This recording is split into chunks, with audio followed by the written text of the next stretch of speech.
Hey guys, Rich Nance with Wartac CQC. Wes Doss with Kyber. Wes, we've both been police officers for a long time, and I'm sure you can recall a time when instructors were very hesitant. This is the pre-social media days, but they were hesitant to put anything out in book form or video form because they were afraid that they would be giving up trade secrets. Nowadays, what's a trade secret? You can learn tactics, legitimate tactics from half of these video games out there. Well, beyond the secrets and instructors, the platforms to even talk about that stuff were minimal, and they were almost elusive. Back in the day, if you wanted to get your message out, you had to write a book. And yeah, there was some self-publishing, but for the most part, you had to find someone who would kind of have faith in what you wrote, that it would sell. Nowadays, anybody can come up with a book and self-produce it. Yeah, and it's not just the video games. Some of the problems that we're having as far as the minimal effect that some of our less lethal devices have got with the proliferation of information and the way YouTube is, as just an example. It's a 10-minute education on there to be able to defeat any of these items. Yeah, and people don't want to watch a video. I mean, I'm sure your VHS library is extensive, or at least it used to be. I still have all those VHS tapes where if it's martial arts, shooting, whatever it is, and I would watch them, and the production value was horrible. And if you weren't really interested in that subject matter, you didn't get through it. But nowadays, I mean, all you have to do is look on YouTube, and you can get a 3 or 4 minute clip and think that, hey, that's everything there is to know about that topic, where you know that's clearly not the case. Yeah, and it's a minimal amount of information. It tends to be kind of the overall guiding principle that people push forward with. And you'll see them on the range, whether they're a law enforcement or they're civilian. They've gained a certain level of proficiency in that one thing they know how to do. And Wes, I know you have an extensive martial arts background, as do I, and I can recall instructors never giving their students everything that they know. In other words, I'm going to keep a little ace up my sleeve, so I always have a little something on my students. Whereas a responsible instructor, I mean, the greatest compliment I can have as an instructor is to have a student that actually becomes more skilled than me. Yeah, and to take that even one step further, I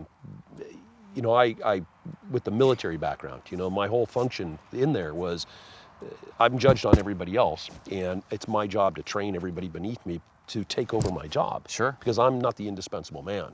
And to create a world now where we're surrounded by indispensable people, and they become the definitive experts in everything. And many of them really don't even have the background for that. And I know you're big on the mental aspects of personal defense. And that's one of the things too, where you don't just want to teach your students to mimic what you're doing, which is too often what's happening on YouTube. They're seeing this, they're going, oh, I need that holster, I need that belt. Oh, look at that cover garment. If I had that, I would be good.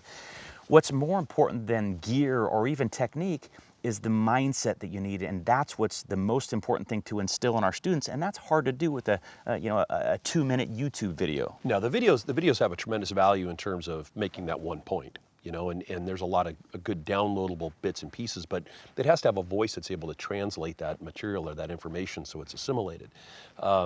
The students, wanting to be a carbon copy of the instructor, that's ludicrous. The world's not a one-size-fits-all place. Sizes, shapes, injuries, athletic abilities, lack of athletic abilities. Everybody's a little bit differently.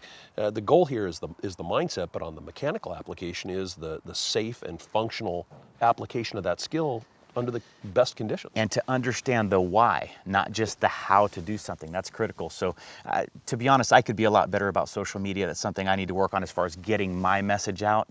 When you're working full-time as a cop, writing, I have a lot of other obligations, but that's no excuse. I should do more.